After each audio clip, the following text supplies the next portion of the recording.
Big boss Kannada season 12 2 ವಾರ ಕಳೆದು 3ನೇ ವಾರ ನಡೀತಾ ಇದೆ.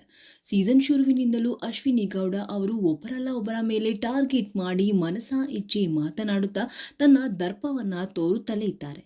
ಹೌದು, ಮೊದಲ 2 ವಾರ ಈ ಮನೆಯ ರಾಜಮಾತೆ, ಈ ಮನೆಯ ಅರಸಿ ಎಂದು ಬೀಗುತ್ತಿದ್ದ ಇವರು ಗಿಲ್ಲಿ ಹಾಗೂ ಕಾವ್ಯ ಅವರನ್ನ ಟಾರ್ಗೆಟ್ ಮಾಡಿ ಮನಸ್ಸಿಗೆ ಬಂದ ಹಾಗೆ ಮಾತನಾಡುತ್ತಾ ತನ್ನ ದರ್ಪವನ್ನ ತೋರುತ್ತಲೇ ಇದ್ದರು.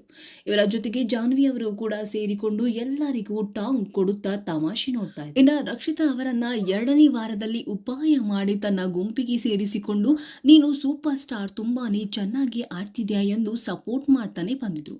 ಆದರೆ 3ನೇ ವಾರದ ಶುರುವಿನಲ್ಲೇ ಇದೇ ರಕ್ಷಿತಾ ಶೆಟ್ಟಿ ಅವರನ್ನ ಟಾರ್ಗೆಟ್ ಮಾಡಿ ಎಲ್ಲರ ಮುಂದೆ ಒಂದು ಕಾಮಿಡಿ ಪೀಸ್ ಎನ್ನುವ ಹಾಗೆ ತೋರುತ್ತಾ ಇದೀಗ ಅಶ್ವಿನಿ ಹಾಗೂ ಜಾನ್ವಿ ಅವರು ರಕ್ಷಿತಾ ಶೆಟ್ಟಿ ಅವರ ಮೇಲೆ ಮುಗಿಬಿದ್ದು ಬಾಯಿಗೆ ಬಂದ ಹಾಗೆ ಮಾತನಾಡುತ್ತಾ ಟಾರ್ಗೆಟ್ ಮಾಡಿ ಅವರನ್ನ ಎಲ್ಲರ ಮುಂದೆ ಕೆಟ್ಟವಳನಾಗಿ ತೋರಿಸಲು ಪ್ರಯತ್ನಿಸುತ್ತಿದ್ದಾರೆ. ರಕ್ಷಿತಾ ಶೆಟ್ಟಿ ಅವರು ಸಣ್ಣವಳಾದರೂ ಯಾರೇ ತಪ್ಪು ಮಾಡಿದ್ರು ಅವರಿಗೆ ಪ್ರಶ್ನೆಯನ್ನ ಮಾಡುತ್ತಾ ಅಲ್ಲಿಯೇ ಉತ್ತರವನ್ನ ಕೊಡ್ತಾ ಇದ್ರು. ಮೊದಲಿಗೆ ಜಾನ್ವಿ ಹಾಗೂ ಅಶ್ವಿನಿ ಗೌಡ ಅವರು ರಕ್ಷಿತಾ ಶೆಟ್ಟಿ ಅವರ ಧೈರ್ಯದ ಬಗ್ಗೆ ಸ್ಟ್ರಾಂಗ್ ಮೈಂಡ್ ಸೆಟ್ ಅನ್ನ ಆಡಿ ಹೊಗಳುತ್ತಿದ್ದರು. ಆದರೆ 3ನೇ ವಾರದಲ್ಲಿ ಯಾಕೋ ಬೇಕು ಅಂತಲೇ ರಕ್ಷಿತಾ ಶೆಟ್ಟಿ ಅವರನ್ನ ಟಾರ್ಗೆಟ್ ಮಾಡಿ ಎಲ್ಲರ ಮುಂದೆ ನಗೆಪಾಟಲನ್ನಾಗಿ ಮಾಡಿದ್ದಾರೆ. ಇನ್ನು ನಿನ್ನೆ ನಡೆದ ಮಿಡ್ ವೀಕ್ ಎಲಿಮಿನೇಷನ್ ಪ್ರಕ್ರಿಯೆ ನಡೆಯುವಾಗ ಜಾನ್ವಿ ಹಾಗೂ ರಕ್ಷಿತಾ ಶೆಟ್ಟಿ ಅವರ ಮಧ್ಯೆ ಕೊಂಚ ಕಿರಿಕು ನಡೆದಿತ್ತು. ಇದೇ ವಿಚಾರವನ್ನ ತೆಗೆದುಕೊಂಡ ಜಾನ್ವಿ, ಅಶ್ವಿನಿ ಗೌಡ ಹಾಗೂ ಧ್ರುವಂತ್ ಅವರು ರಕ್ಷಿತಾ ಶೆಟ್ಟಿ ಅವರನ್ನ ಟಾರ್ಗೆಟ್ ಮಾಡಿ ಬಾಯಿಗೆ ಬಂದ ಹಾಗೆ ಬೈದು ಅವಮಾನಿಸಿದ್ದಾರೆ. ಹೌದು, ರಕ್ಷಿತಾ ಶೆಟ್ಟಿ ಅವರು ಜಾನ್ವಿ ಬಳಿ ಜಗಳವಾಡುವಾಗ ಇವರಿಬ್ಬರೂ ಕೂಡ ತಾವೇ ಗೆಜ್ಜೆಯನ್ನ ಅಲ್ಲಾಡಿಸಿ ಎಲ್ಲ ನನ್ನ ತಲೆ ಮೇಲೆ ಆಗ್ತಾ ಇದ್ದಾರೆ, ತಮಾಷೆ ನೋಡ್ತಾ ಇದ್ದಾರೆ ಎಂದ ಕೂಡಲೇ ಅಶ್ವಿನಿ ಗೌಡ ಅವರು ಜಾಸ್ತಿ ಮಾತನಾಡಬೇಡ, ಮುಚ್ಕೊಂಡು ಮಲ್ಕೋ ಹೋಗು, ನಿನ್ ಡ್ರಾಮಾನೆಲ್ಲ ಬಾತ್ರೂಮ್ನಲ್ಲಿ ಇಡ್ಕೋ, ಇಡಿಯೇಟ್, ನೈಟ್ ಆದರೆ ಸಾಕು ಬಾತ್ರೂಮ್ಗೆ ಹೋಗಿ ಕನ್ನಡಿ ಮುಂದೆ ಡ್ರಾಮಾ ಮಾಡ್ತಾ ಎಲ್ಲರಿಗೂ ಎದುರಿಸ್ತಾ ಇದೆಯಾ ಎಂದ ಕೂಡಲೇ ರೊಚ್ಚಿಗೆದ್ದ ರಕ್ಷಿತಾ ಶೆಟ್ಟಿ ಅವರು, ನಾನು 100 ಸತಿ ಬಾತ್ರೂಮ್ಗೆ ಹೋಗ್ತೀನಿ, ನಿಮಗೆ ಏನು ಪ್ರಾಬ್ಲಮ್?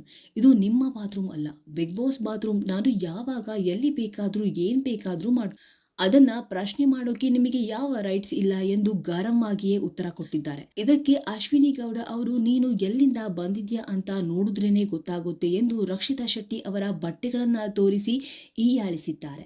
ಹೌದು, ಅಶ್ವಿನಿ ಗೌಡ ಅವರ ವರ್ತನೆ ದಿನದಿಂದ ದಿನಕ್ಕೆ ಮಿತಿ ಮೀರ್ತಾ ಇದೆ. ತಾವು ಕೋಟ್ಯಾಧಿಪತಿ ಎನ್ನುವ ಕಾರಣಕ್ಕೆ ಮನೆಯಲ್ಲಿರುವ ಸದಸ್ಯರನ್ನ ಕೀಳು ಮಟ್ಟದಲ್ಲಿ ನೋಡುತ್ತಾ ಅವರ ಬಗ್ಗೆ ಮನಸ್ಸಿಗೆ ಬಂದ ಹಾಗೆ ಮಾತನಾಡುತ್ತಾ ಬೈಯುತ್ತಾ ಅಸಭ್ಯ ಪದಗಳನ್ನು ಬಳಸುತ್ತಾ ತಾವೇ ಬಿಗ್ ಬಾಸ್ ಎನ್ನುವ ಹಾಗೆ ಮೆರೆಯುತ್ತಿದ್ದಾರೆ.